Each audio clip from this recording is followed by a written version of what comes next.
בשם השם נעשה ונצליח, ובאהבתו נפריח.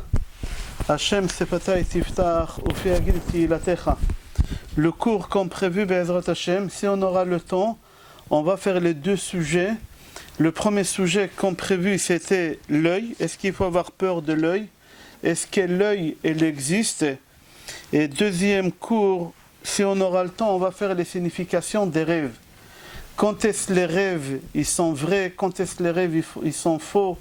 Est-ce qu'on a le droit de raconter des rêves ou on n'a pas le droit de raconter des rêves? Quand on fait un rêve, est-ce que c'est bien de les raconter? Il est préférable de ne pas raconter. Et si on raconte, à qui on a le droit de raconter les rêves? Il ne faut pas raconter à tout le monde. Alors là, on va commencer concernant l'œil. Est-ce qu'on doit croire à l'œil? Est-ce que l'œil, il existe, oui ou non? Alors on va voir dans la Torah, c'est marqué dans Parashat Ekev, chapitre Zain, Pasuk Yudalet, c'est marqué là-bas la source de l'œil. Est-ce que l'œil il existe, oui ou non? La source que l'œil il existe, c'est dans Parashat Ekev, chapitre 7, Pasuk 14. C'est marqué là-bas, Baruch tiye mikol ha'amim, lo yeh becha akar va'akara bivhemtecha. והסיר אדוני ממך כל חולי וכל מדווה מצרים הרעים אשר ידעת לא ישימם בך ונתנם בכל שונאיך. C'est marqué qu'Akadosh Baruch Hu il enlèvera de toi toute maladie. Toute c'est en pluriel, maladie c'est en singulier. Et dans la Torah c'est marqué qu'Akadosh Baruch Hu va t'enlever toute en pluriel, maladie, une seule maladie. Alors tous les commentateurs ils posent la question, qu'est-ce que ça veut dire ça, toute maladie? Toutes en pluriel, les maladies en singulier. C'est quoi cette maladie qu'elle est en même temps singulier et en même temps pluriel? C'est tout le monde qui pose la question. Il y a beaucoup de réponses, mais on va ramener la réponse du Rashi sur place et aussi le Rokeach. Le Rokeach, il dit, il y a une seule maladie qu'elle ramène toutes les maladies. Il y a des gens qui croient qu'ils meurent à cause de Corona. Mais en réalité, c'est indirectement de Corona. Il y a des gens qui meurent, chas shalom, des accidents de voiture. C'est indirectement l'accident de voiture, mais il y a quelque chose qui a causé cet accident de voiture. Il y a quelque chose qui a causé cette maladie. Et quoi cette chose? C'est l'œil. Cette personne, on lui a mis l'œil, et l'œil, elle a fait en sorte qu'elle va mourir. Mais comment elle va mourir?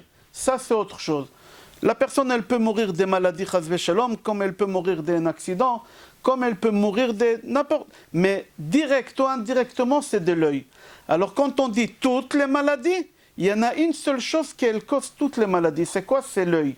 Comme ça, le Rokeach, il dit sur ce pasuk-là. C'est rapporté aussi dans Gemara Baba Metzia, page Kuf Zayin Amud Bet, 107. C'est rapporté là-bas. Ezo imachala sheesh ba kol hacholaim sheba'olam. Quelle est la maladie qui est à l'intérieur? Il y a toutes les maladies qu'il y a dans le monde. Quand on dit les maladies qu'il y a dans le monde jusqu'à la fin du temps, chaque fois on découvre des maladies. Là, on a découvert encore une maladie. Corona, ils n'ont pas trouvé encore des médicaments. D'accord? Alors ici, la Gemara, elle dit il y a 2000 ans, quelle est la maladie qui est à l'intérieur? Il y a toutes les maladies jusqu'à la fin du temps. Amar Rav, Zo'ainara. Rav, il dit c'est l'œil. Il dit Rav, 99% des gens, ils meurent de l'œil. Et 1 seul % ils meurent par vieillesse, naturelle, je crois en français ça se dit.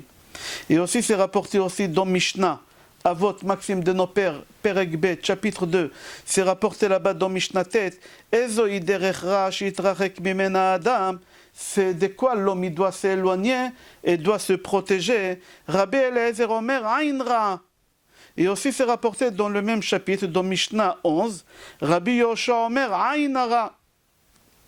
Qu'est-ce qui cause la mort des gens? C'est l'œil. C'est ça qu'est-ce qui cause. Il y a des gens qui meurent, ils croient qu'ils meurent de la maladie, ou c'était un accident, je ne sais pas quoi. Il te dit non, tu te trompes. 99% des personnes qui meurent sur terre, direct ou indirectement, ça vient de l'œil. Concernant la Gemara, Rav, il a dit que 99% des personnes ils meurent de l'œil. D'où il sait ça lui? D'où il tire cette chose-là? Là-bas, la Gemara, elle dit que Rav, il est parti au cimetière de sa ville, Nahardea. C'est un grand cimetière là-bas. Et il a fait quelque chose pour parler aux morts et leur demander à chacun de quoi il est mort. Je ne sais pas combien de tombes ils avaient là-bas, mais on va dire 1000 tombes.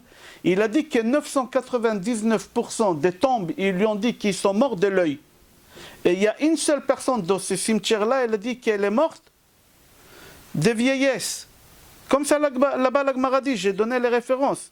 Là-bas, la Gemara dit, il dit, il y en a qui disent, Asa she'elat chalom.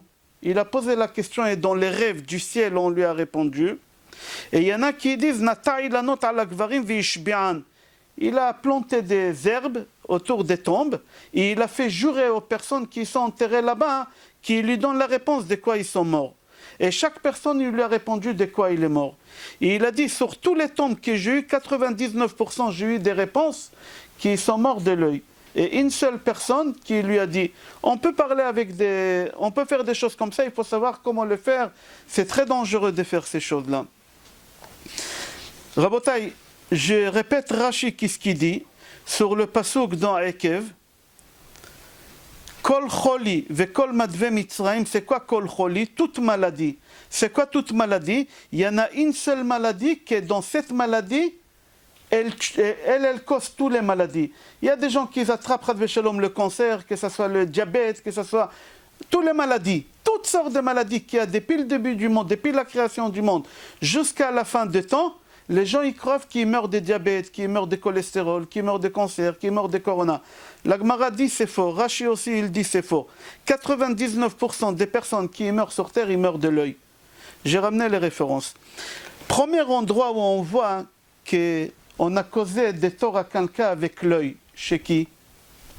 Hagar. Avraham Avinu, elle était mariée avec...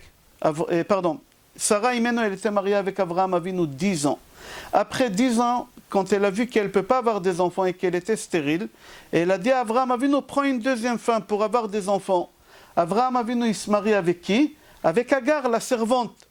Et Hagar, la servante, elle tombe enceinte tout de suite. Elle est tombée enceinte. Sarah, des jalousies, elle lui a porté l'œil. Comme ça, c'est marqué Ishmaël, ce n'est pas le premier fils de Hagar. Hagar, elle était enceinte.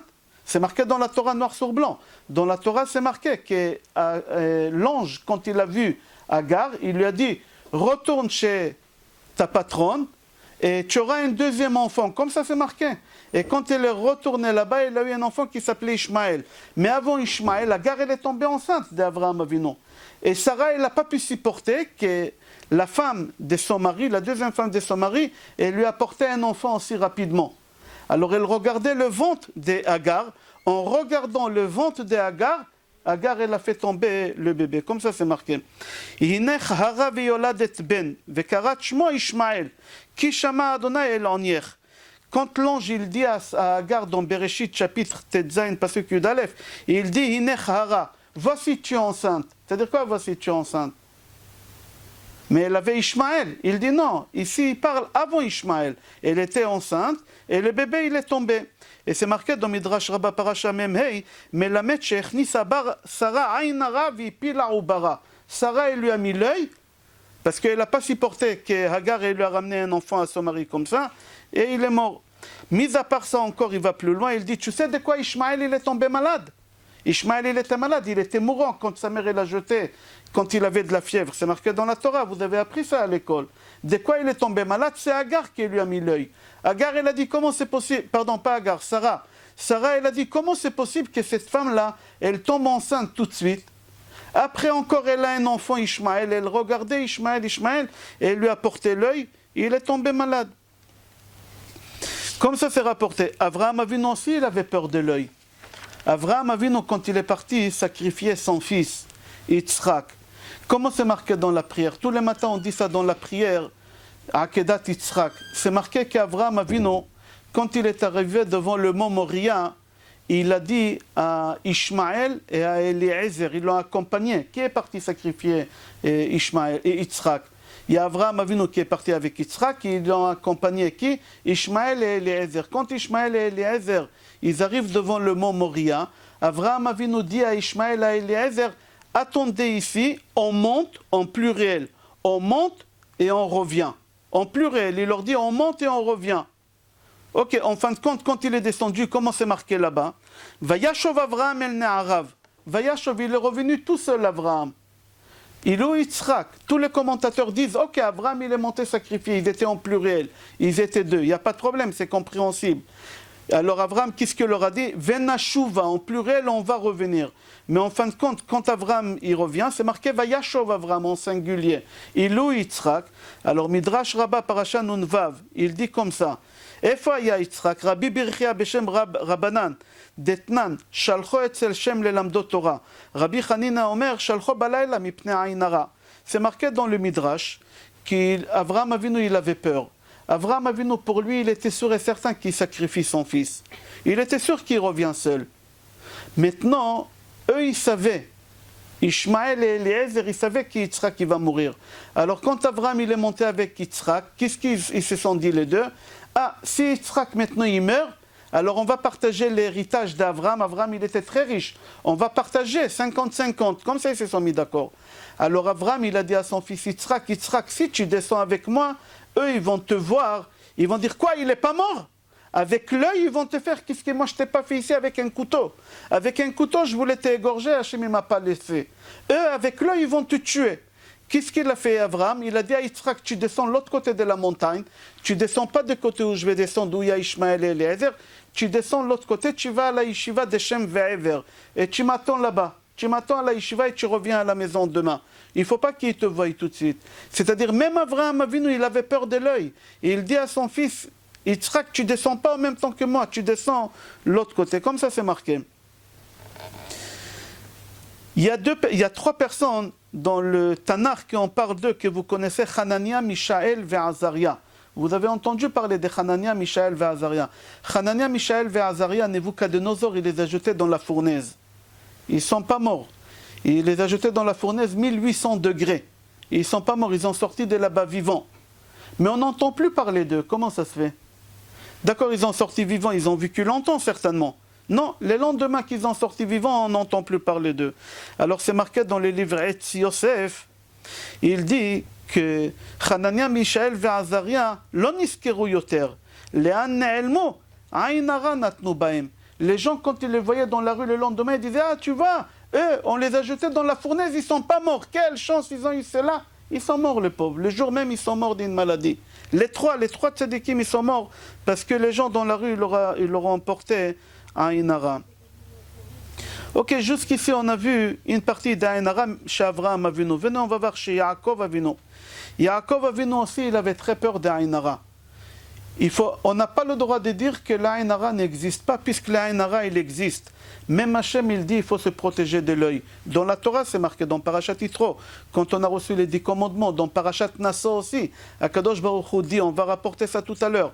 Abraham, il avait peur de l'œil. Abraham, il dit à son fils, descends de l'autre côté de la montagne, ils vont te mettre l'œil. On voit que Sarah, elle a porté l'œil à Agar 2 fois. Elle a porté l'œil aussi à Ishmaël, il est tombé malade. En le regardant, il lui a mis une maladie mystérieuse. Comme ça, c'est marqué, il a failli mourir, Ishmaël. Si l'ange, il n'aurait pas sauvé la vie. Yaakov aussi, on a vu que dans 10 endroits, il avait peur de l'œil. Dans la Torah, Yaakov Avinu, j'ai dans les références. Dans Bereshit, chapitre 29, pasuk 15. Quand Yaakov, il arrive chez son beau-père Lavan, son beau-père Lavan, qu'est-ce qu'il lui dit? Tu vas travailler chez moi, c'est quoi ton salaire? Combien tu veux être payé? Qu'est-ce qu'il lui répond Yaakov? Yaakov, il lui dit, moi je ne donne pas des chiffres. Parce que quand on donne des chiffres, on bloque la parnassa. Il ne faut pas dire c'est quoi ton salaire, combien sur ta fiche de paye. Il ne faut pas dire combien de l'argent tu as dans ta poche. À partir du moment que tu parles de chiffres, tu bloques. Même toi-même, tu peux te faire l'œil. On va expliquer tout à l'heure, est-ce qu'on peut soi-même faire l'œil? Est-ce qu'une mère, elle peut faire à son fils ou à sa fille? Est-ce qu'un père, il peut faire l'œil à son père ou à sa fille? On va voir ces choses-là, Bezrat Hashem. Venez, on va voir. Lavan, il demande à Yaakov Avinu, combien tu veux être payé? C'est quoi ton salaire? Qu'est-ce qu'il répond Yaakov? Il dit non, Yaakov il ne répond pas. Il dit moi je ne parle pas des chiffres. Je ne donne pas des chiffres. À partir du moment que tu donnes des chiffres, tu bloques la farnassa. Et en fin de compte, Yaakov Avinu, il n'a pas donné des chiffres. Il est devenu riche comment?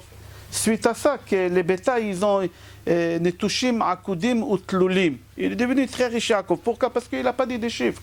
Il n'a pas raconté. Il y a des gens qui achètent une maison, ils vont raconter à tout le monde. Il n'a même pas signé encore. Il y a quelqu'un qui va acheter un magasin. Il n'a même pas ouvert son magasin, déjà il a détruit son magasin. Il a déjà détruit en racontant qu'est-ce qu'il va faire. Il n'a pas fait l'affaire, déjà il a détruit l'affaire. N'y continue pas. Si tu as raconté à des personnes, il faut mieux ne pas faire l'affaire. Yaakov Avinu, on lui pose la question, combien tu veux être payé? Il dit, moi je ne parle pas. Je ne dis rien du tout. Et aussi dans Bereshit chapitre 42, quand les enfants de Yaakov, ils vont en Égypte ramener à manger. Vous savez, en Israël, ils avaient la famine. Yaakov Avinu, il dit à ses 10 enfants, y aller en Égypte, lishbor ochel, ramener à manger. D'accord? Et c'est là-bas qu'ils ont rencontré Yosef. Pourquoi il les a envoyés ramener à manger? Qu'est-ce qui s'est passé chez lui à la maison? La famine. Mais Yaakov, il était riche. Yaakov, il n'avait pas la famine. Chez Yaakov, ils n'avaient pas la famine. Akadosh Baruch Hu, il lui a promis que jamais il va lui manquer quelque chose. Hachem, il a dit, quand il est parti, il a dormi et il a fait le rêve de l'échelle. Akadosh Baruch Hu, il a dit qu'il ne va rien lui manquer, qu'il va être avec lui, qu'il va le protéger. Alors Yaakov, il n'avait pas besoin d'aller en Égypte. Mais quand même, Yaakov, il a dit à ses enfants, allez en Égypte. Pourquoi? Pour montrer aux voisins qu'on n'a rien à la maison. Parce que si vous n'allez pas partir en Égypte chercher à manger, les gens ils vont dire, ah, il doit avoir les placards remplis de nourriture.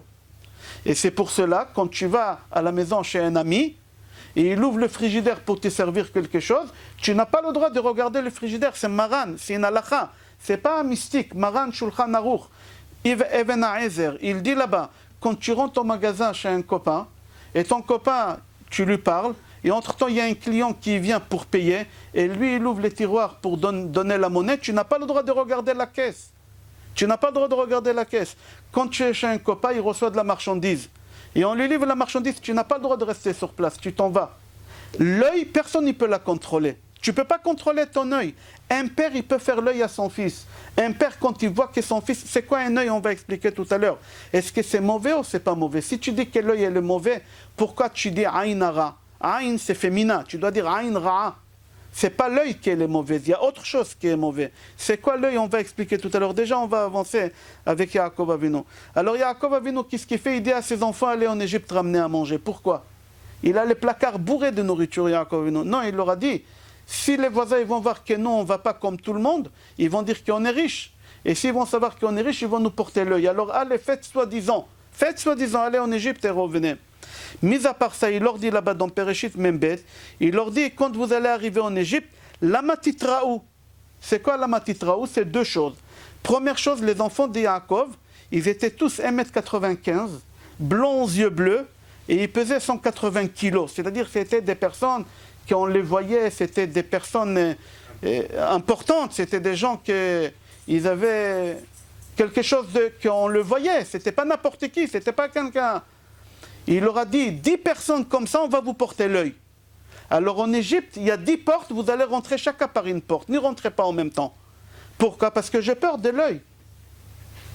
J'ai peur de l'œil. Et mis à part ça, il leur a dit deuxième chose, lama titrao, quand vous allez sortir l'argent de votre poche, il ne faut pas tenir des liasses dans la main pour payer la nourriture. Il faut préparer l'argent, la somme qu'il faut. Et quand il faut payer, vous faites sortir la somme. À l'avance, vous savez combien il faut payer.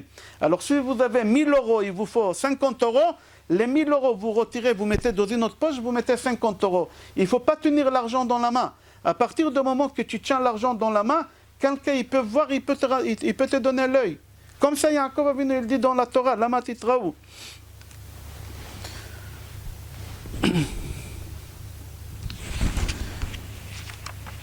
Yaakov Avinu, quand lui-même il est parti en Égypte, on voit encore dans chapitre 47, pasuk 8, Paro, il lui dit, Kama yeme shenechayecha.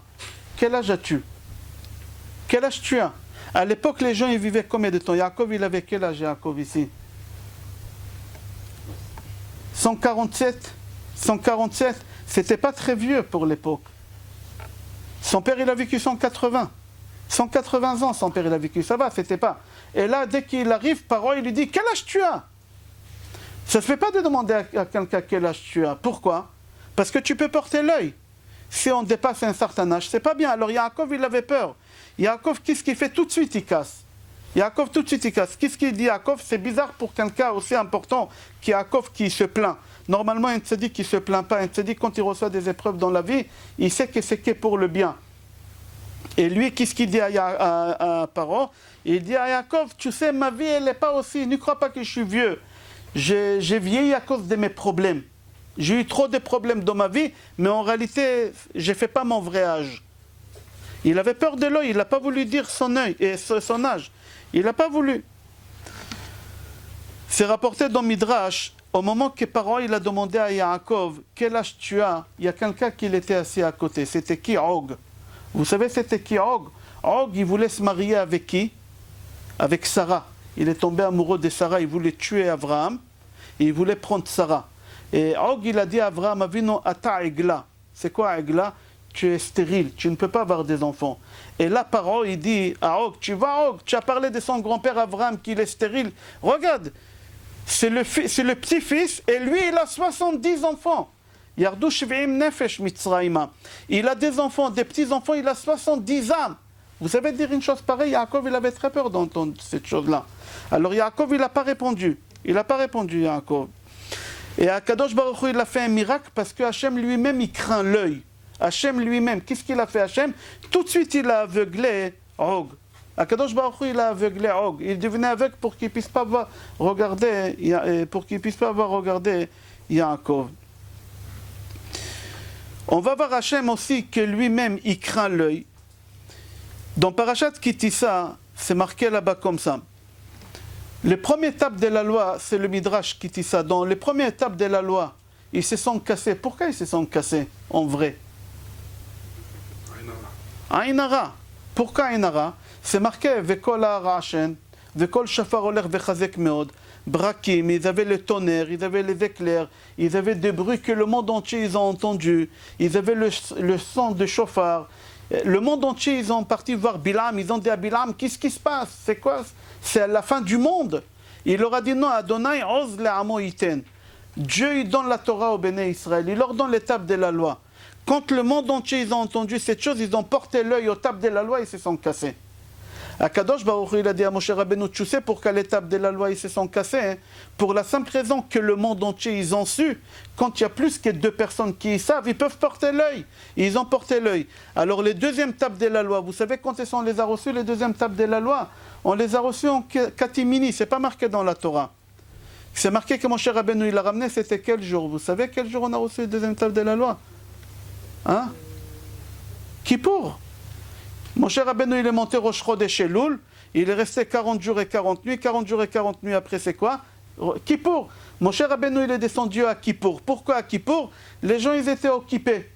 Kippour, les gens, ils étaient occupés. Alors, personne n'y pouvait porter l'œil. Personne n'y pouvait porter l'œil. Comme ça, c'est rapporté. Et mis à part ça, tout de suite après les deuxièmes tables de la loi, qu'est-ce qui est marqué là-bas dans la Torah? Birkat Kohanim. C'est quoi Birkat Kohanim? Les gens ils croient que Birkat Kohanim, c'est pour la parnassa, c'est pour la santé. Pas du tout. Birkat Kohanim, c'est la prière contre l'œil. Pour 2 choses, contre l'œil et contre les rêves. Quand on fait un cauchemar, il y a une prière à lire quand le Kohanim, ils font Birkat Kohanim. Mais Birkat Kohanim, c'est contre l'œil. Pourquoi c'est contre l'œil? On va peut-être expliquer par cœur, mais vite fait comme ça. Chez les Tunisiens, ils ont une habitude de dire, quand ils ont peur de l'œil, les Tunisiens, ils disent Khamsa. Khamsa, ils font comme ça. Pourquoi? Quelqu'un, il sait pourquoi comme ça? Est-ce que c'est n'importe quoi? Non, c'est pas n'importe. Il y a quelque chose, mais pour que ça marche, il faut comprendre c'est quoi. Si tu dis comme ça toute la journée, il fait chaud, je sais pas quoi, chacun, ils mettent des poissons, ils mettent des choses. Si tu comprends pas les significations, ça ne peut pas marcher. Quand on dit Khamsa, c'est quoi? Alors regardez, quand le Kohen il fait Birkat Kohanim, il se met ici le talit sur lui, en bas de lui, il met les mains comme ça. Il met les mains comme ça. Qu'est-ce qu'on voit ici, là? Ici, au milieu, il y a un œil. Là, c'est un œil. D'accord? Et en même temps, il y a 5 espaces. Regardez, comptez à partir de là jusqu'à là, il y a 5 espaces. 1, 2, 3, 4, 5. C'est quoi ces 5 espaces et c'est quoi cette forme des mains?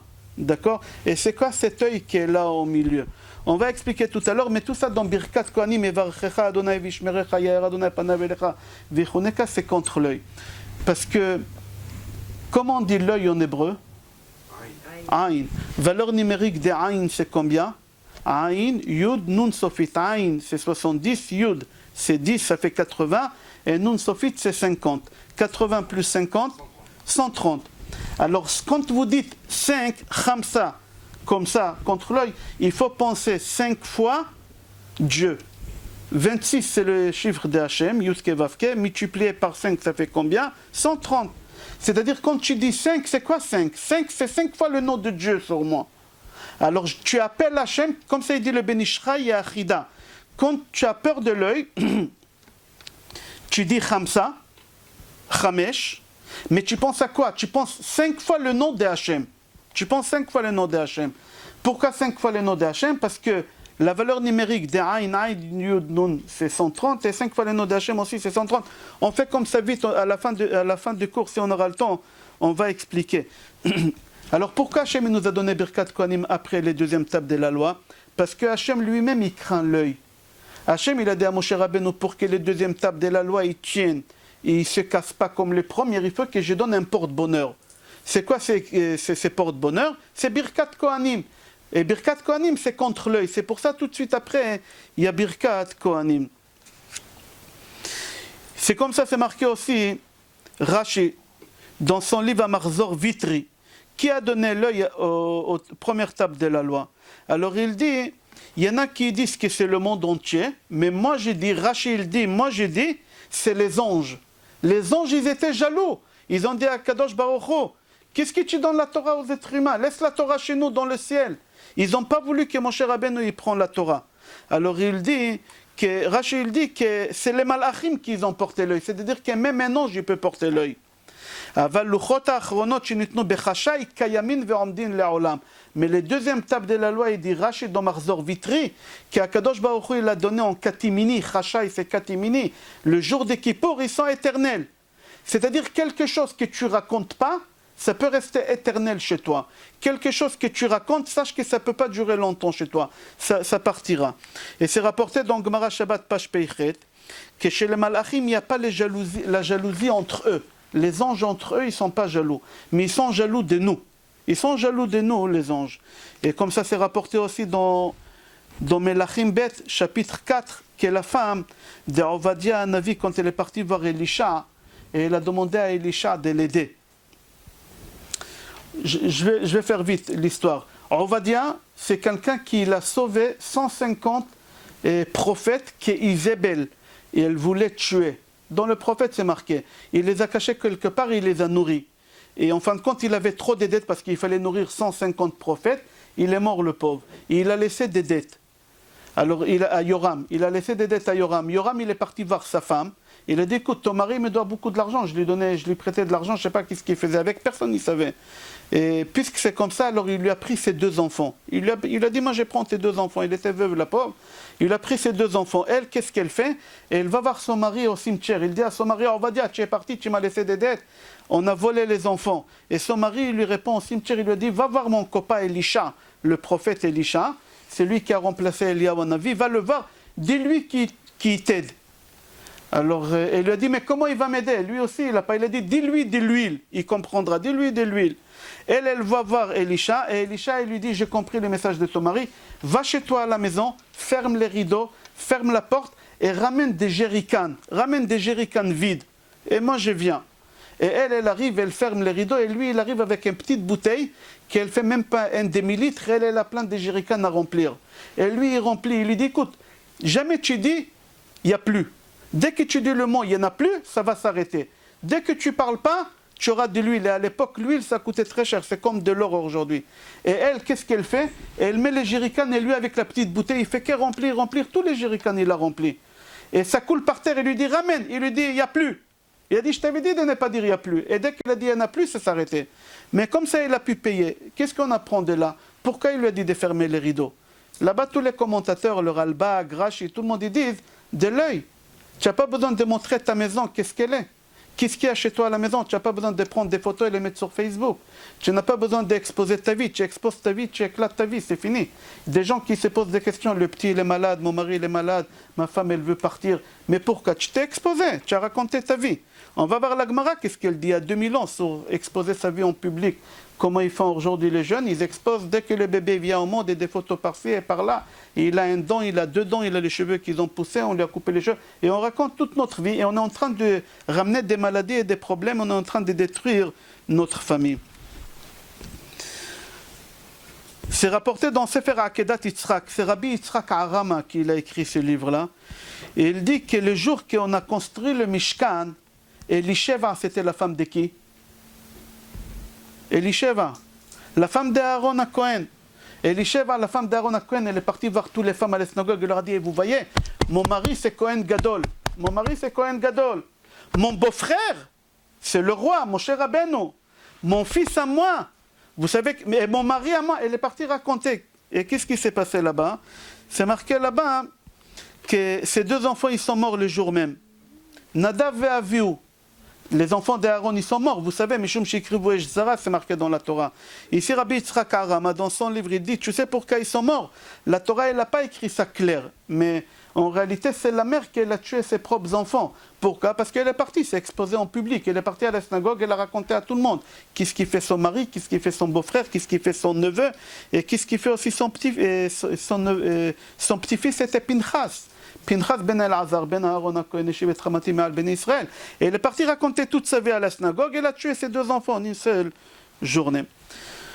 On continue, vous savez c'est quoi Izkor? Izkor. Dans des synagogues, on fait Izkor, les prières des morts. Les prières des morts, c'est à Kippour ou à Rosh Hashanah, ça dépend chacun d'après ses coutumes. Moi, j'étais dans des yeshivot ashkenaz toute ma vie. Et nous, quand on faisait Izkor, alors tous les élèves qui avaient les parents vivants, il fallait qu'ils sortent. Les enfants qui avaient un des parents qui est mort, il fallait qu'ils restent pour faire la prière des morts. Moi, jamais j'ai compris pourquoi nous, qui on avait nos parents, il fallait qu'on sorte. Pourquoi les enfants qui avaient les parents qui sont morts, ils restaient? Jamais j'ai compris ça.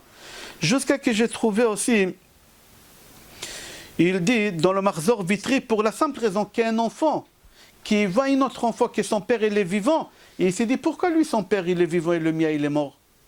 Il peut tuer le père de l'autre, naïvement, c'est pas méchant. Alors qu'est-ce qu'on dit? On dit à toutes les personnes qui ont les parents qui sortent dehors. C'est lui qui n'a pas un des parents qui reste pour faire la prière des morts. Pourquoi? Pour ne pas s'exposer. Pour ne pas s'exposer. Dans Parashat Balak, Bilam il essaye de maudire les béné Israël. Dans Sefer Bamidbar, chapitre 24. Est-ce que Bilam il a réussi à maudire les béné Israël? Non, pourquoi? Il dit lui-même. Qu'est-ce qu'il dit? Matovu alecha Yaakov mishkenotecha Israël. Qu'est-ce qu'il dit le Kliyakar? Il dit que Moshe Rabbeinu il a dit au béné Israël, jamais il a pu maudire les béné Israël. Pourquoi? Parce que les tentes, on habitait dans des tentes, chaque porte elle donnait le dos de l'autre tente. C'est-à-dire moi quand je sortais chez moi à la maison, même si la porte de mon voisin elle était ouverte, je ne pouvais pas voir chez eux. Pourquoi? Parce que Moshe Rabbeinu il a fait en sorte que personne ne peut regarder à l'intérieur de la maison de l'autre. C'est-à-dire que je ne peux pas porter l'œil chez l'autre. Alors Bilam il a dit pour que je puisse maudire c'est qu'avec l'œil.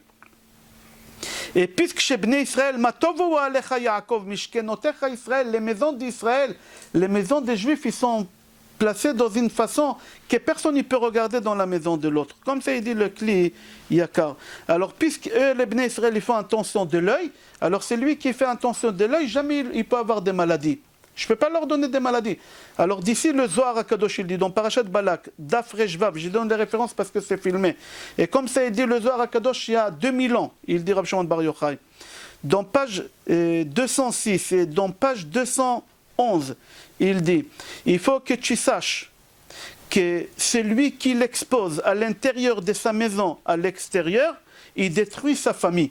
Il détruit sa famille. On ne parle pas ici que des morts, Chaz v'Shalom, il dit le Zohar HaKadosh, que ce soit des maladies, ou que ce soit des blocages de Parnassa, ou des problèmes de Chaz v'Shalom, des Shlom Bayit, etc. Je lis encore le Zohar HaKadosh, il dit, She'en adam ba'olam she'aya chazak be'ain hara kemo Bilam. Bilam, j'explique par cœur. Bilam, c'était l'homme le plus fort à porter l'œil. Pourquoi? Le Zohar HaKadosh, il dit que lui, il avait un œil qui regardait en haut, et en même temps, il regardait, avec l'autre, il pouvait regarder l'objet qu'il voulait, et directement, il portait l'œil.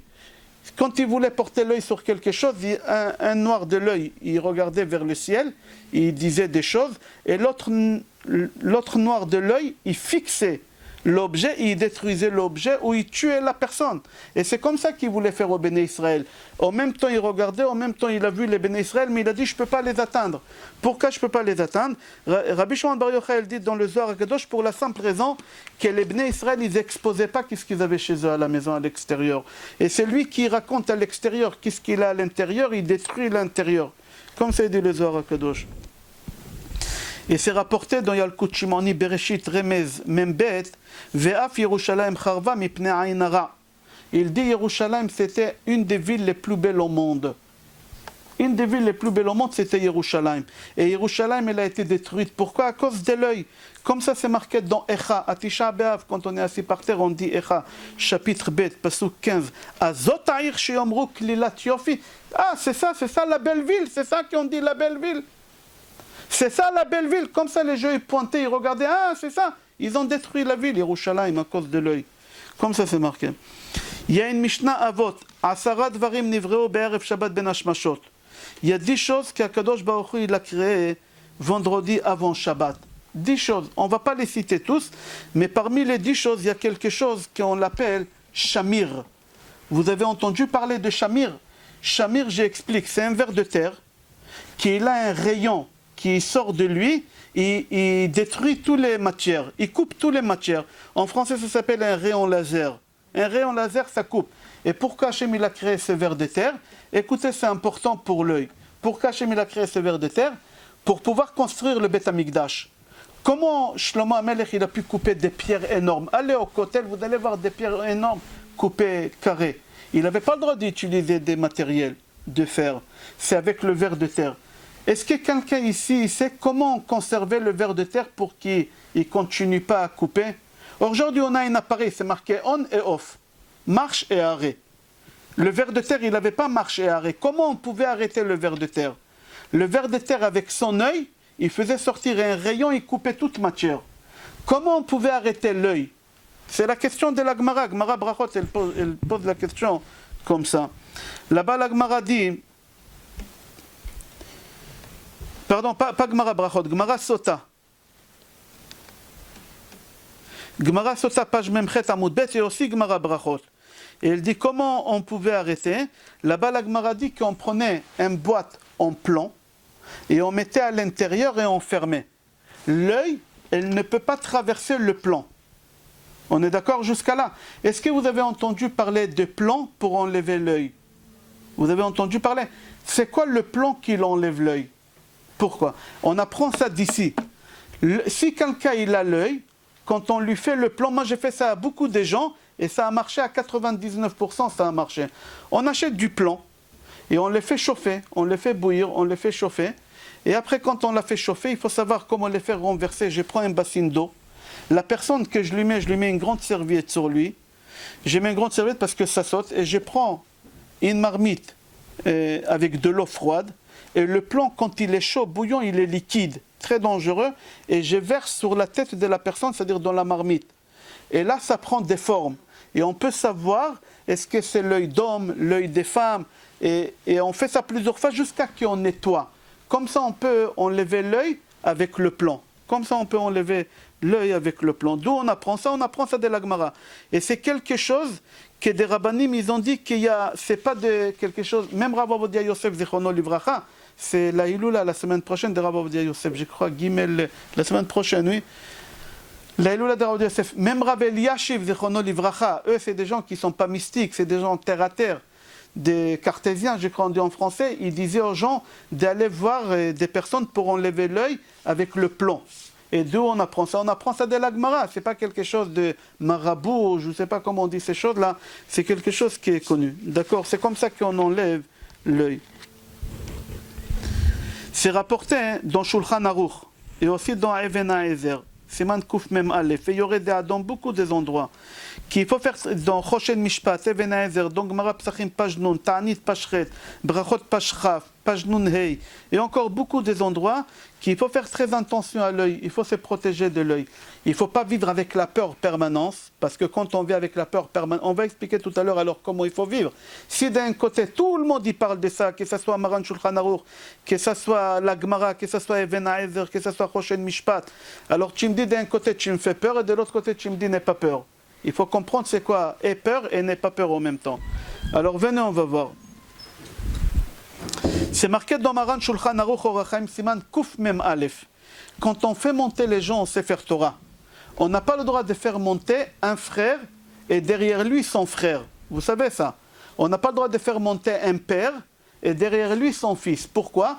Parce que les gens à la synagogue ils disent ah c'est une grande famille. Ils peuvent porter l'œil, il y a un des deux, il peut mourir, chas v'shalom.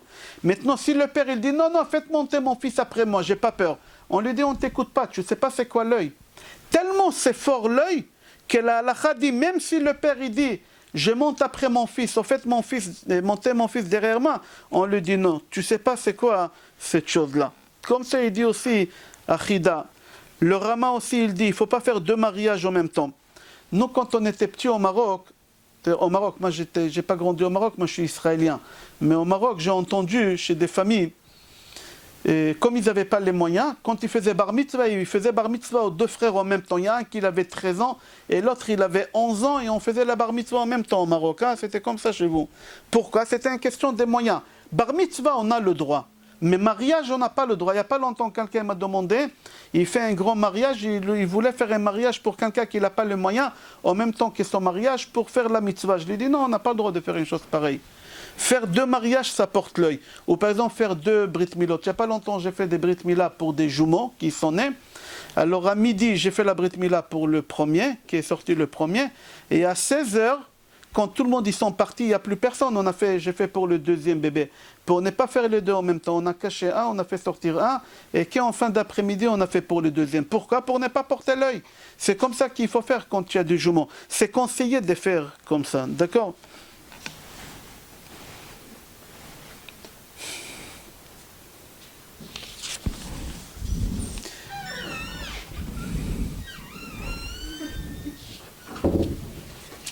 J'ai essayé de sauter des choses parce que j'aurais voulu parler du deuxième sujet qu'on a dit. D'accord? Il dit le Zohar HaKadosh. Des fois, ça peut arriver, une femme, elle sort avec son fils au parc. Elle sort au parc, elle a son fils de 3 ans, 4 ans, 5 ans, 6 mois, 2 mois. Et il y a les grands-mères qui arrivent, oh, qu'il est mignon, qu'il est beau, qu'il est ci ou qu'il est ça. Très dangereux. Comme ça, il dit le Zohar HaKadosh.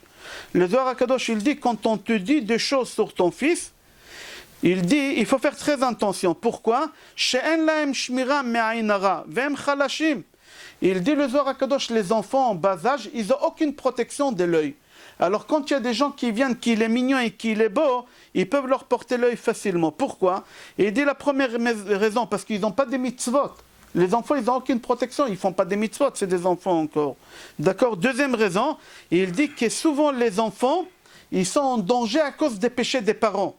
Les parents, des fois, ils ne font pas attention, ils mangent la viande, ils mangent après le lait, et ils allument la lumière, ou je ne sais pas qu'est-ce qu'ils font. Des parents qui ne font pas attention. Alors, c'est les enfants qui y payent. Alors, comment Akadosh Baruch Hu, il fait payer les enfants? Il attend qu'il y ait à l'œil. Qu'il y ait une grand-mère, elle va venir, elle va dire, ah, qu'il est mignon, il a des beaux yeux, il a des gros joues. Ah, tu as vu, les dents, ils ont poussé, le petit, il reçoit sur la tête, Chas v'Shalom. Comme ça, il dit le Zohar HaKadosh. Alors, qu'est-ce qu'il faut faire? Il dit le Zohar HaKadosh. Tout de suite, et aussi le Ramak, Rabbi Moshe Cordovero. Rabbi Moshe Cordovero, c'était le Rav de Harizal. Rabbi Moshe Cordovero aussi, il dit, dès que quelqu'un il vient, il te parle de ton fils, ah il est très intelligent, ton fils, tu dis, ah oui il est intelligent, mais tu sais quel balagan il fait. Tout de suite il faut casser. Il faut casser, tout de suite il faut dire mais. Il ne faut pas laisser parler que du bien. Parce que quand on parle que du bien de cet enfant-là, alors par exemple il y a un bébé, on va dire on parlait d'un bébé de 6 mois.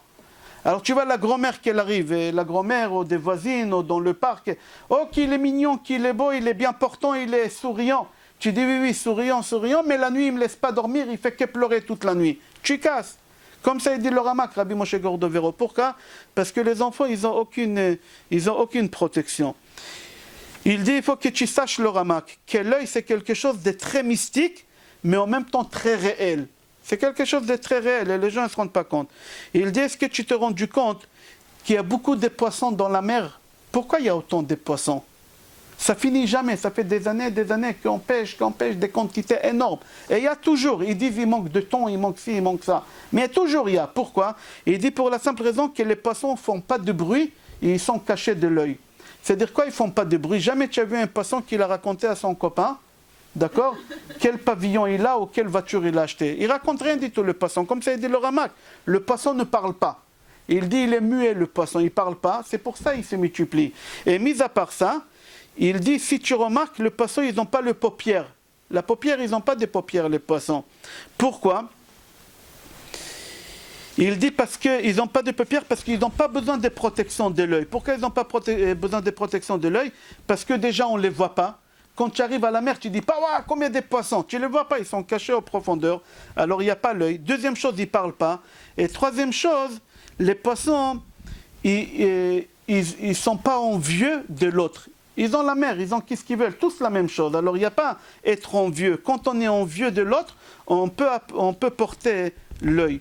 Et c'est ça la bracha qui Yaakov il bénit Ephraim et Ménaché. Qu'est-ce qu'il leur dit? Vidgou larov bekerev haaretz. C'est quoi vidgou? Vidgou, soyez comme des poissons. Yaakov Avinu, quand il bénit Ephraim et Ménaché, ils étaient tellement beaux physiquement qu'il avait peur de l'œil pour ses petits-enfants.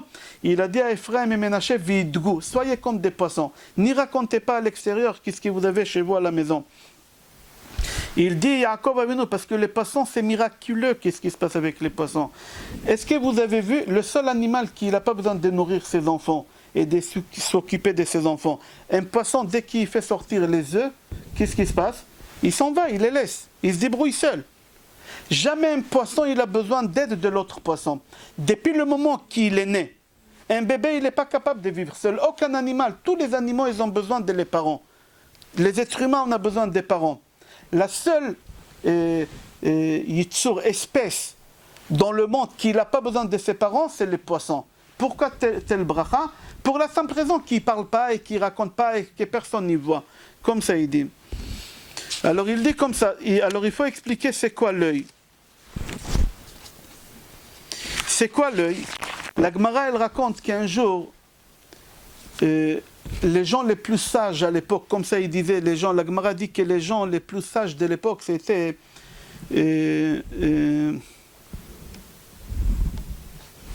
comment il s'appelait, Rabbi Yoshua ben Levi, et les gens les plus sages de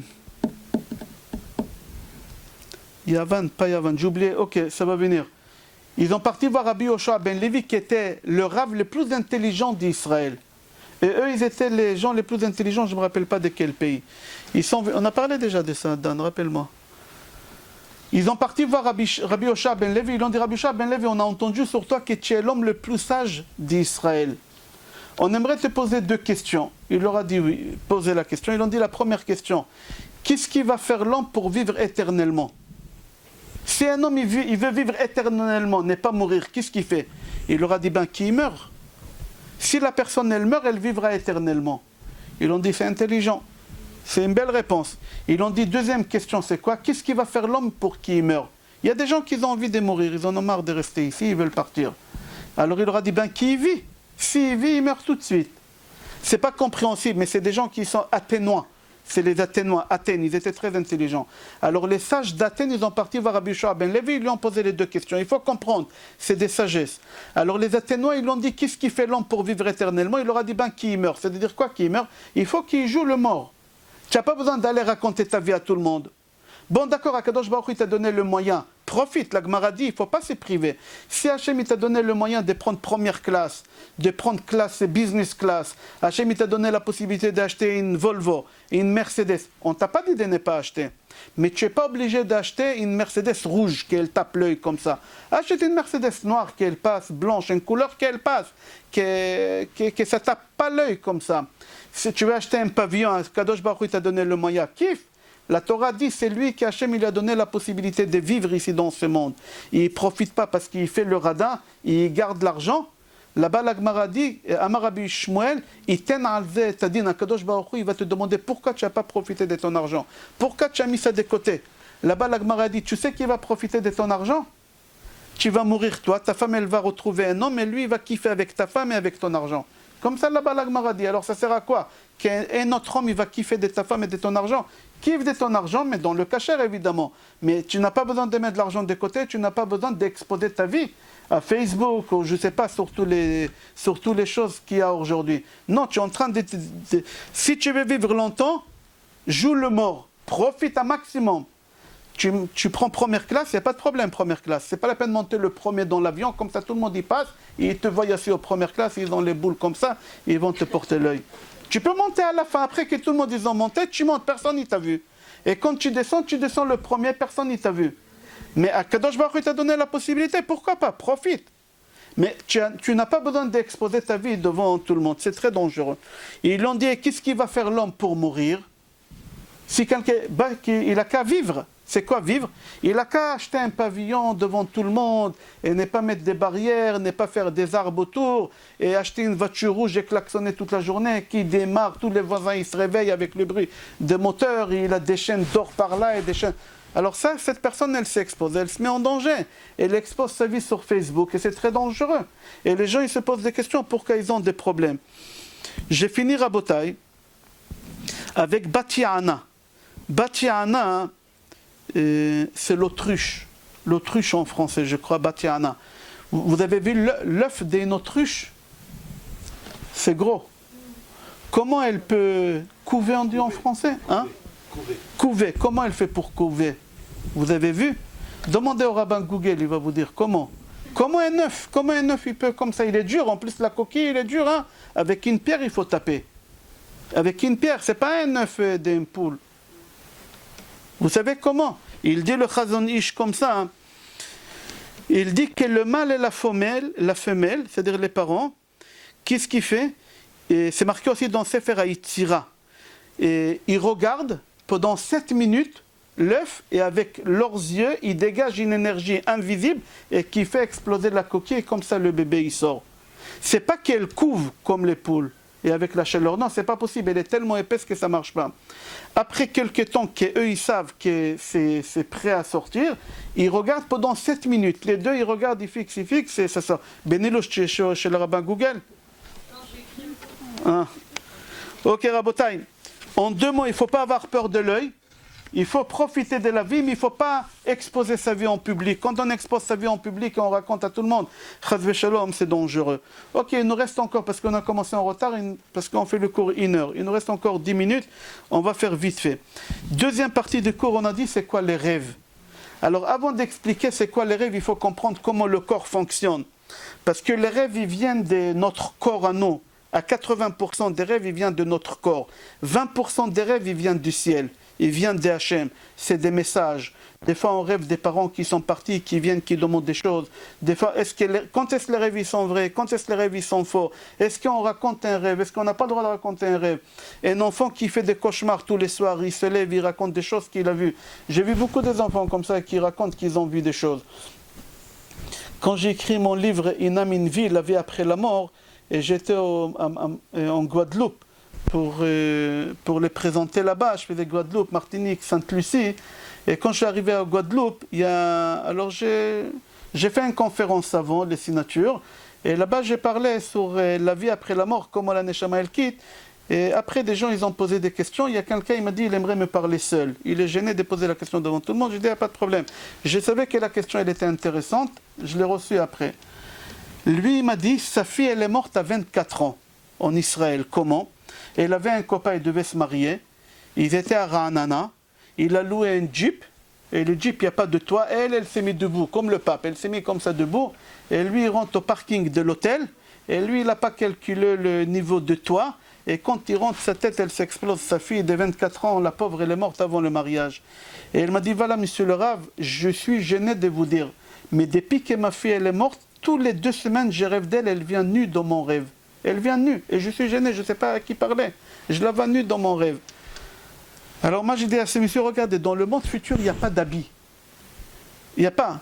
Glima de Rabbanan, ça s'appelle. On n'a pas d'habits dans le monde futur. Il y a pas. C'est les mitzvot qui ont fait que c'est ça l'habit qu'on a. C'est nous qui avons créé notre habit là-bas. Glima de Rabbanan, c'est nous avec les mitzvot qu'on fait, on crée l'habit.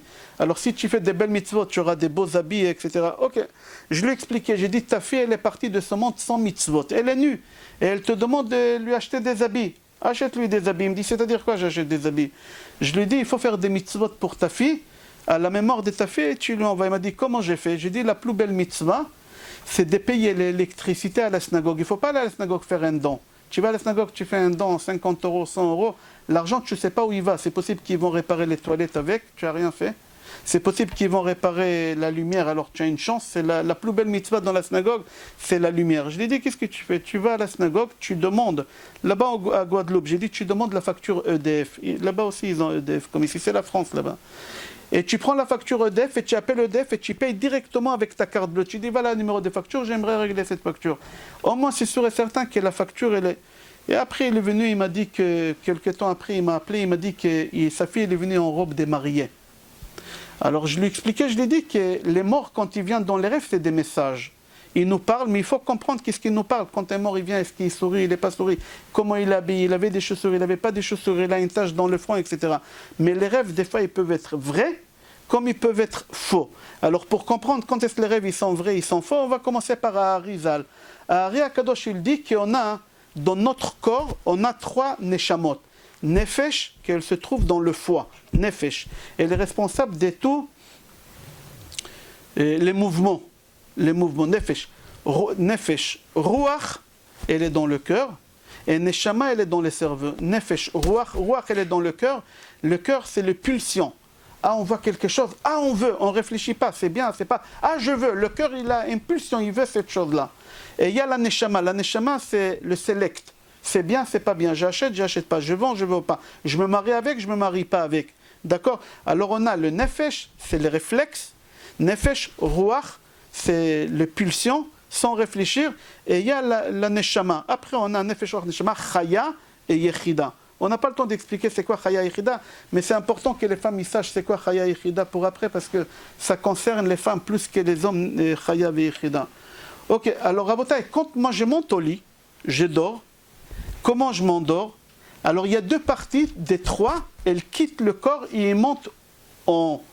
Il y a la Neshama et le Ruach. Neshama et Ruach, elles quittent le corps et elles montent. Qu'est-ce qui reste? Le Nefesh. C'est quoi le Nefesh, on a dit? C'est le réflexe. C'est pour ça que quelqu'un, quand il dort, il parle. Qui c'est qui parle? C'est le Nefesh. Il ronfle, il bouge, il tourne. C'est qui? C'est le Nefesh, c'est le réflexe. C'est des réflexes. D'accord? C'est normal. Mais, j'ai pas le Ruach et le Neshama, ils ne sont pas là, ils sont partis. Maintenant, qu'est-ce qui se passe? Quand je dors, mon corps il continue à fonctionner. Sinon, on meurt. Alors, venez, on va prendre le cas de vendredi soir. Vendredi soir, je rentre de la synagogue. Je ne suis pas tunisien, mais on va dire qu'on a mangé d'abord un bon poisson bien piquant. Et après le poisson, on a mangé 10 sortes de salades. Et après, on a mangé couscous boulette. Et après, on a fini avec les gâteaux de Charles Traiteur. Et au milieu, on a bu 3 ou 4 verres de vin, rosé, rouge et blanc avec le poisson. Et là, qu'est-ce qui se passe dans mon corps? Mon corps il est en train de travailler, mon estomac, tout avec le vin, tout il est en train de travailler. Et tout ce qui monte dans le cerveau, c'est quoi? C'est de la vapeur. Pardon, ça s'appelle de la vapeur. D'accord? Alors en général, même dans la médecine, ils disent quelqu'un qui fait des cauchemars, c'est quelqu'un qui mange un repas copieux et qui monte au lit dormir. Alors qu'est-ce que tu vas faire? Toute la nuit, tu vas faire des cauchemars. On n'a pas besoin de la médecine, comme ça il dit à Ari Akadosh. Ari Akadosh, il dit, vendredi soir, quand tu manges des repas comme ça aussi lourds, et tu montes au lit, tous les rêves que tu vas faire cette nuit, c'est que des cauchemars. Pourquoi? Parce que l'estomac, il a du mal à travailler, et tu as les gaz qui montent et les vapeurs qui montent dans le cerveau. Alors ça te dérange énormément, et toi tu crois que tu fais des cauchemars, tu crois que tu dors, mais en réalité tu ne dors pas. Et c'est pour ça qu'on est fatigué Shabbat, parce qu'on n'a pas dormi, parce qu'on a mangé des repas aussi lourds. Alors en général, tous les rêves qu'on fait, c'est faux. Ce n'est pas des rêves parce qu'on ne dort pas, ce n'est pas un vrai sommeil. Alors vendredi soir, on écarte. Les rêves des vendredis soirs, à 99%, j'ai dit bien, on l'écarte. Il y a des gens qui ne mangent pas des repas copieux, il y a des gens qui font attention à la santé, ils ne mangent pas des sucrés, alors Charles Traiteur, on va l'éliminer. Il y a des gens qui ne mangent pas les poissons, alors le harimi, on va l'éliminer. Il y a des gens qui ne mangent pas de la viande, alors... Ok, alors des gens qui ne mangent pas beaucoup et qui montent au lit, alors la première partie de la nuit, pendant toute la semaine, dimanche, lundi, mardi, mercredi et samedi soir aussi, tous les rêves qu'on fait au début de la nuit, c'est des faux rêves. Pourquoi? Parce que le Nefesh, le Ruach et Neshama, ils n'ont pas quitté le corps à 100%, ils ont quitté le corps à 99%. D'accord? Ils ne se sont pas détachés encore de corps. Et quand je commence à dormir, et l'estomac il a fini de travailler, ça prend à peu près 4 heures, c'est-à-dire uniquement 4 heures après que je me suis endormi, tous les rêves que j'ai faits, ils sont vrais. Pourquoi? Parce que le Ruach et Neshama, ils ont quitté le corps à 100%, ils ont parti dans le monde céleste. Qu'est-ce qui reste? Le Nefesh. Le Nefesh, elle a arrêté de travailler après 4 heures. Après 4 heures, on a digéré, elle a arrêté de travailler. Alors tous les rêves que j'ai faits, je suis en sommeil profond, et tous les rêves que j'ai faits, c'est des vrais rêves. Maintenant qu'on dit c'est des vrais rêves, il faut maintenant, on va comprendre qu'est-ce qui est vrai, qu'est-ce qui est faux. Maintenant, par exemple, je rêve dans mon rêve que je me suis marié avec ma mère. Prenez Gemara Brachot, chapitre 9, Perek Haroé, là-bas il y a tous les rêves bizarres. Tous les rêves bizarres. Mais je prends un cas d'un rêve que la Gemara dit. Ce n'est pas moi que j'imagine, c'est la Gemara qui dit ce rêve-là. Dans Brachot 9e chapitre, vous avez là-bas tous les rêves. Moi, je rêve dans mon rêve que je me marie avec ma mère. Mais dans mon rêve, je vois que ce n'est pas ma mère, que je vois c'est ma femme. Alors il faut comprendre, ce n'est pas logique.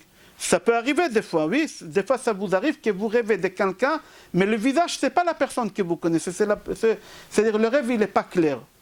Alors le rêve il est faux, même si tu l'as rêvé 5 heures après que tu as mangé, que tu t'es endormi, etc.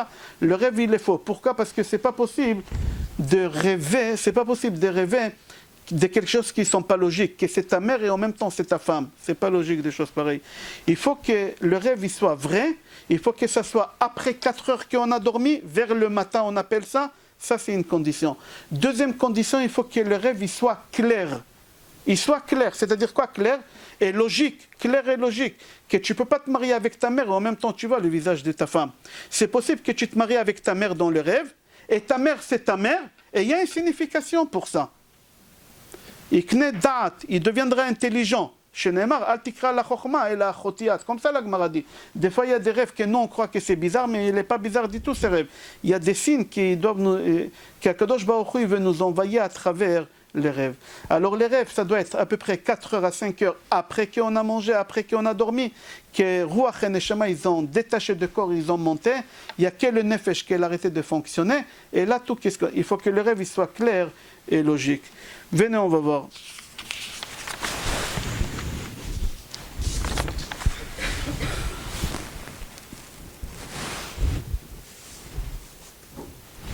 Alors maintenant, il y a des rêves que des gens y rêvent parce que dans la journée ils ont pensé à quelque chose. Moi par exemple dans mon rêve, je rêve, ma mère elle est venue me voir avec une chemise fluo. Vous connaissez la couleur fluo, c'est les couleurs un peu bizarres. D'accord?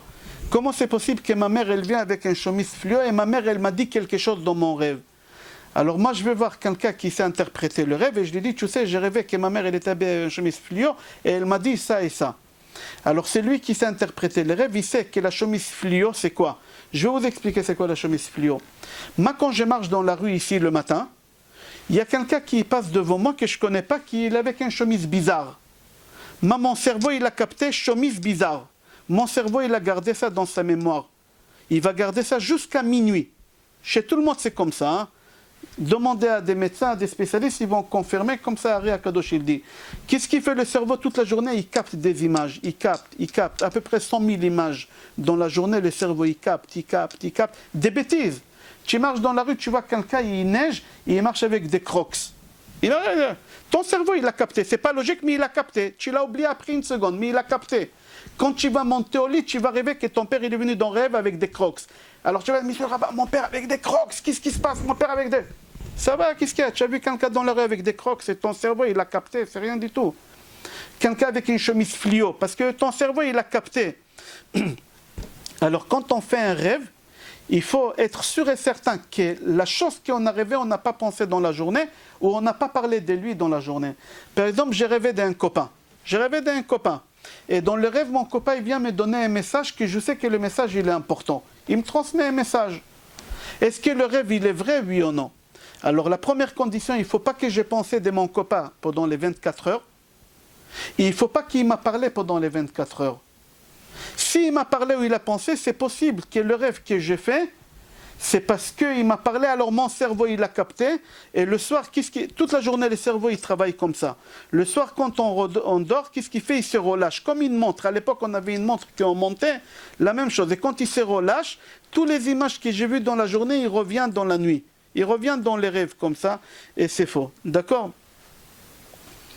Alors il dit comme ça. Il appelle ça, on relâche le stress de la journée. On relâche le stress de la journée, on croit qu'on rêve, mais en réalité,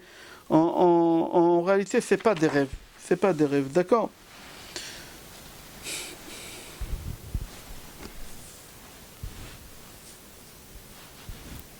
Alors on appelle les rêves vers le matin, Chalom Shel Shachrit. Le rêve d'avant la prière des Shachrit, d'accord?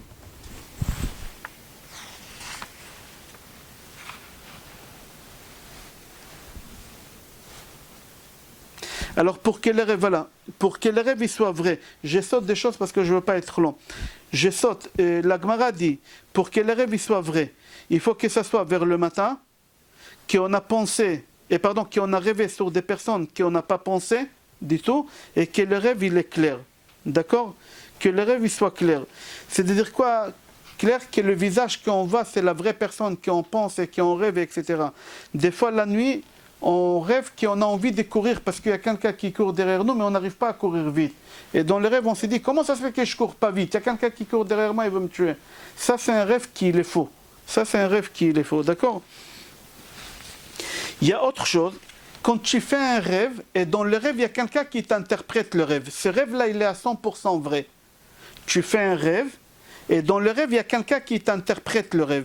Le rêve, il est vrai à 100%. Qui on a vu dans la Torah qu'il a fait un rêve et qu'on l'a interprété dans le rêve son rêve? Qui? Paro. Paro, il a rêvé des vaches maigres qu'ils ont mangé les grosses vaches.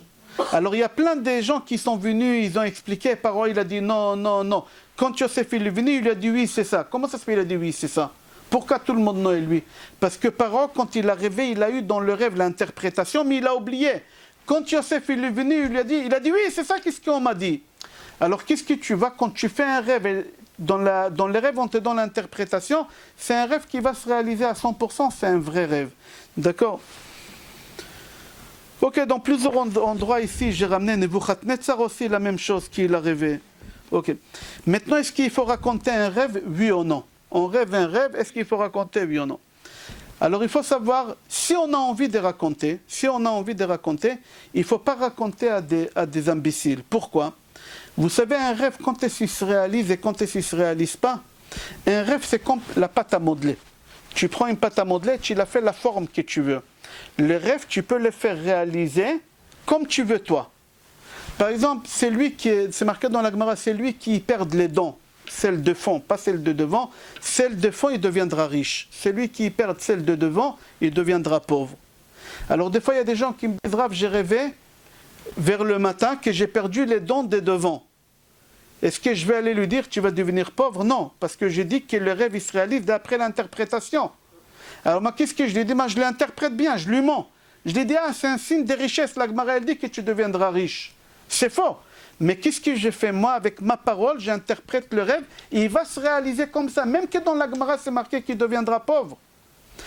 Avec ma parole, je décide comment les rêves. Alors c'est pour ça que j'ai dit, il faut faire attention à qui vous racontez des rêves. Si vous faites un rêve et vous racontez un imbécile, et il va vous interpréter mal, ça va se réaliser comme il l'a interprété. C'est pour ça que quand on fait un rêve, il faut aller demander l'interprétation à quelqu'un d'intelligent, quelqu'un qui sait qu'il faut interpréter bien. D'accord? Il faut faire attention à qui on raconte. Il y a deuxième chose, ne pas raconter du tout le rêve. Qu'est-ce qu'elle dit la Gemara quand on ne raconte pas le rêve? La Gemara elle dit comme ça, donc Gemara Brachot Amar Rav Chizda. Rav Chizda dit, Chalom shelo niftar ki geret shelo niftecha. Tu reçois une enveloppe à l'intention de monsieur ça et ça, et c'est pas marqué l'expéditeur. Est-ce que tu sais qui te l'a envoyé? Non. Pour savoir qui l'a envoyé, il faut ouvrir. Un rêve que tu racontes pas, il se réalisera jamais. Quand est-ce un rêve, il se réalise quand tu le racontes.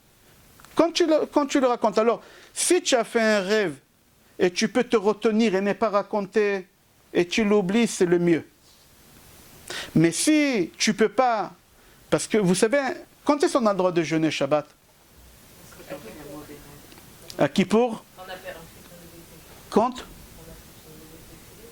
Non, on ne jeûne pas quand on a fait les tefilines. Non, mais la tzedaka, avant on jeûnait, ils étaient costauds avant. Alors aujourd'hui, la halakha, il dit on est faible, on n'est pas les mêmes.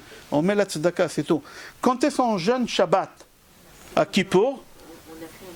Quand on a fait un cauchemar vendredi soir la nuit, on a fait un cauchemar qui est vrai. C'est-à-dire que tu n'as pas mangé beaucoup comme on a expliqué, et tu as fait un rêve 100% vrai, mais c'est un vrai cauchemar. Alors c'est-à-dire que ton Shabbat, il va être gâché. Tu as fait un rêve que tu sais qu'il va se réaliser une catastrophe. Alors qu'est-ce que tu fais? On te dit, c'est tellement grave que tu dois jeûner Shabbat. Vous imaginez, c'est comme Kippour. C'est tellement grave un rêve qui peut se réaliser qu'on doit jeûner Shabbat. Alors il faut mieux ne pas raconter le rêve. À tel point c'est grave quand on rêve. Ok. Alors comment on interprète le rêve, comme ça il va se réaliser. D'accord?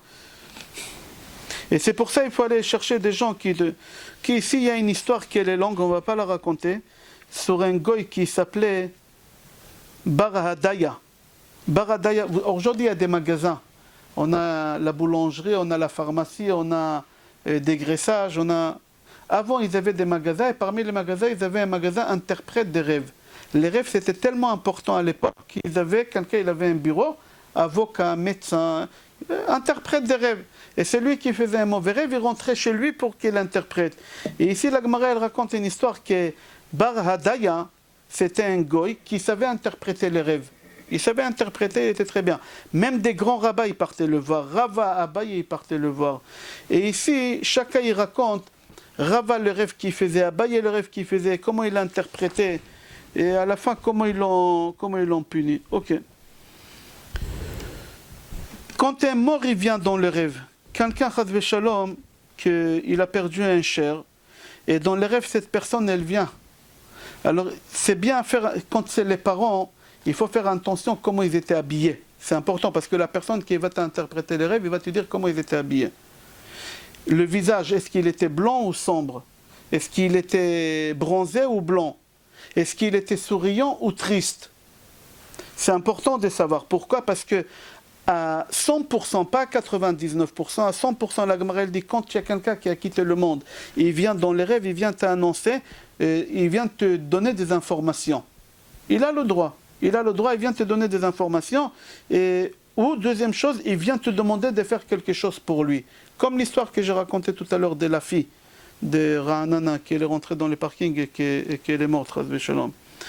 Alors il faut savoir, les rêves qu'on fait sur le mort, en général, c'est des rêves qu'on reçoit des messages, surtout des parents, etc. Dernière chose, et on finit avec Sarah Botaï, des enfants. Des enfants, ils font beaucoup de rêves. Des enfants, ils font beaucoup de cauchemars. Et ça, il faut très très surveiller ces choses-là. Pourquoi? Parce qu'en général, les enfants, ils sont purs. Alors les enfants, quand ils sont purs, on leur transmet des messages. On leur transmet des messages, et à travers les enfants, on reçoit des messages. Alors les enfants, quand ils font un cauchemar, il faut les écouter. Il faut les écouter. Deuxième chose, les enfants, ils n'ont pas de protection. Comme on a dit tout à l'heure au nom de Rabbi Shimon Bar Yochai, les enfants, ils n'ont aucune protection parce qu'ils n'ont pas de mitzvot. Alors des fois, la nuit, il y a la toum'a. Il y a l'impureté qui vient se coller à eux. Pourquoi le matin on se lève et on fait un tilat chedaim? Pourquoi? Mis à part que c'est possible qu'on a touché dans des endroits qui sont impurs, alors les mains ils sont impurs, on se lave.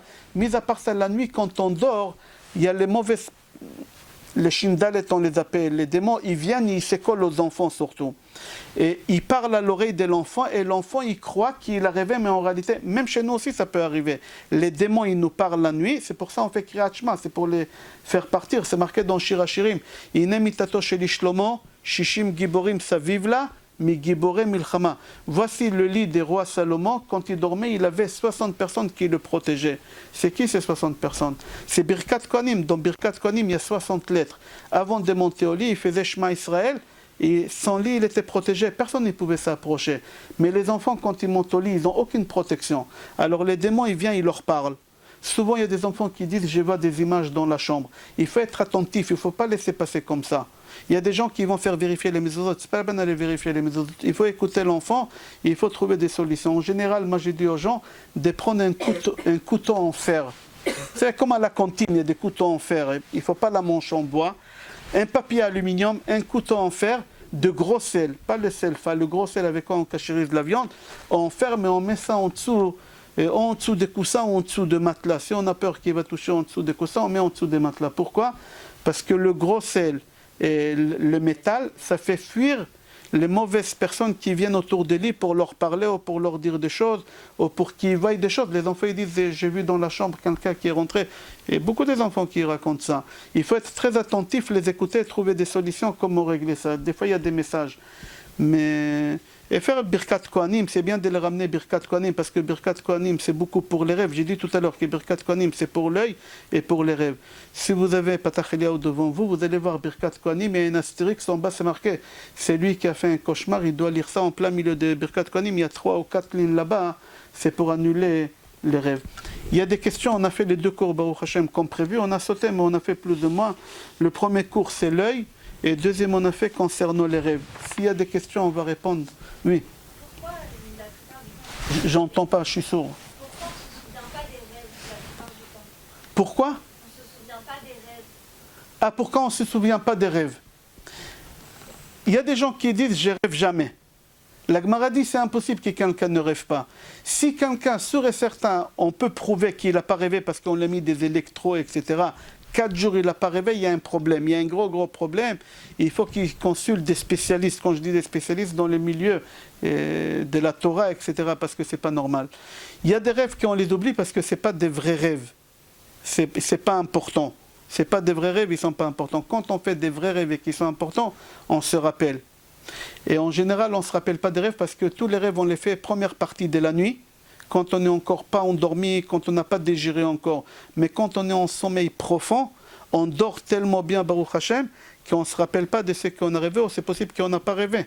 Il n'y a que la première partie de la nuit. Et c'est pour ça qu'on dit que les dernières parties de la nuit, les rêves qu'on fait, ils sont vrais, parce que c'est des vrais rêves, parce qu'on se rappelle et il y a des significations.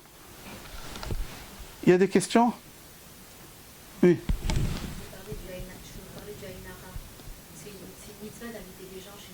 Oui. Quand on a beaucoup d'invités, alors non? Une très belle question. Très belle question. Comment on fait pour inviter? Alors, c'est une belle question. On dit qu'il faut faire attention qui on invite à la maison. On ne fait pas rentrer n'importe qui à la maison. Si c'est quelqu'un on l'invite pour qu'il puisse manger, parce qu'il est seul Shabbat, sa femme elle est partie à la maternité, lui il est seul, c'est mitzvah de l'inviter. Si c'est un pauvre, c'est une mitzvah de l'inviter, etc. Mais en même temps, il faut se protéger.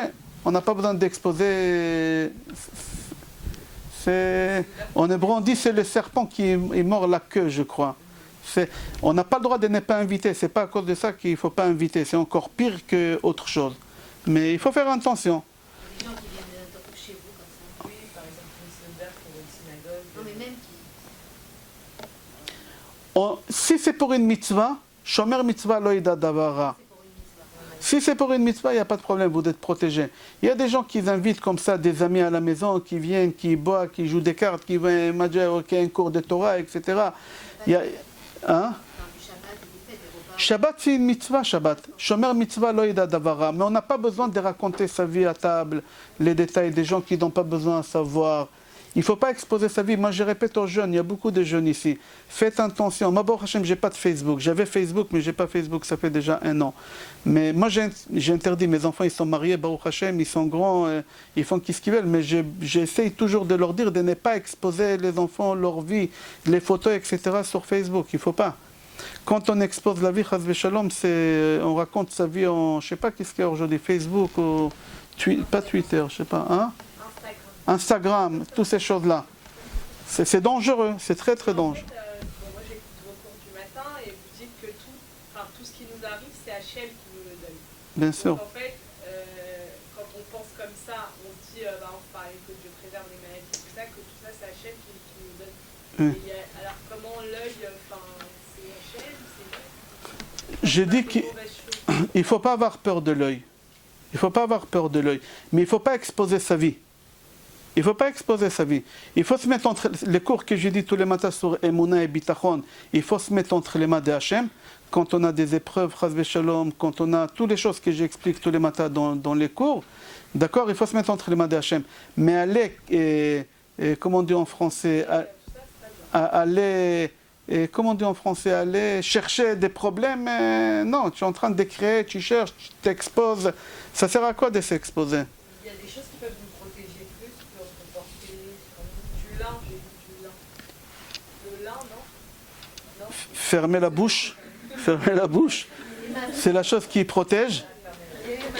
Deuxième chose, je ne sais pas si vous avez le temps, je vais vous expliquer d'après la Kabbale.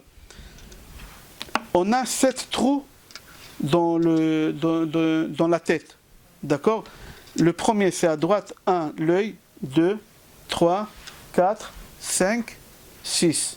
D'accord? Le 6e, c'est quoi? C'est la narine gauche. C'est quoi la narine gauche? C'est qui? Yosef. Yosef, c'est contre l'œil. Anna mizara de Yosef tzadika de la shalta be'ina bisha, on dit dans la Kabbale. C'est quoi? Que Yosef, c'était un des hommes les plus beaux au monde. C'est pour ça qu'on dit Ben Porat, Yosef Ben Porat. Alors, pour se protéger de l'œil, tu fermes l'œil droit. Avec l'œil gauche, tu regardes la narine gauche.